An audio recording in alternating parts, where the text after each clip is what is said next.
അപ്പോൾ അവരങ്ങനെയാണ് പറഞ്ഞത്. കസ്റ്റമേഴ്സ് എന്ന നിലയിൽ നമുക്ക് അവകാശമുണ്ട്. നമുക്ക് ക്വാളിറ്റി ഇല്ലെങ്കിൽ പിന്നെ നമ്മൾ വാങ്ങിയ പ്രൊഡക്റ്റ് തിരിച്ചയക്കാനും ഒക്കെ നമുക്ക് അവകാശമുണ്ട്. അപ്പോൾ ആ അവകാശം ഉപയോഗിച്ചതിനാണ് അവർ അങ്ങനെ പറഞ്ഞത്. നിങ്ങളിതിനു മുമ്പ് ഒരുപാട് സാധനങ്ങൾ വാങ്ങിയിട്ട് പിന്നെ ക്വാളിറ്റി ഇഷ്യൂ ഒക്കെ പറഞ്ഞിട്ട് റിട്ടേൺ ചെയ്തിട്ടുണ്ട്. അങ്ങനെയൊക്കെ ഒരുപാട് തവണ റിട്ടേൺ ചെയ്തതൊക്കെ കൊണ്ട് പിന്നെ ഇത് നിങ്ങൾക്കിപ്പോൾ ഈ 2 പ്രൊഡക്റ്റ് ലഭിച്ചിട്ടില്ലെങ്കിൽ അതിൻ്റെ ക്യാഷ് ഞങ്ങൾക്ക് ഒരു രീതിയിലും ഞങ്ങൾക്ക് റീഫണ്ട് ചെയ്തു തരാൻ പറ്റില്ല. അതാണ് ഞങ്ങളുടെ ലീഗൽ പോളിസി എന്നൊക്കെയാണ് അവർ പറഞ്ഞത്.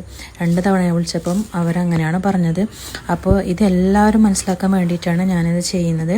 നിങ്ങളാരും ഇനി ദയവ് ചെയ്ത് പിന്നെ മീഷോയിൽ നിന്ന് ഓൺലൈനിലായിട്ട് ക്യാഷ്, അതായത് ഗൂഗിൾ പേ വഴിയോ ഫോൺ പേ വഴിയോ ക്യാഷ് പേ ചെയ്ത് നിങ്ങൾ ഒരിക്കലും സാധനങ്ങൾ വാങ്ങരുത്. ഇതുപോലെ എപ്പോഴും ക്യാഷ് ഓൺ ഡെലിവറി മാത്രം കൊടുക്കുക.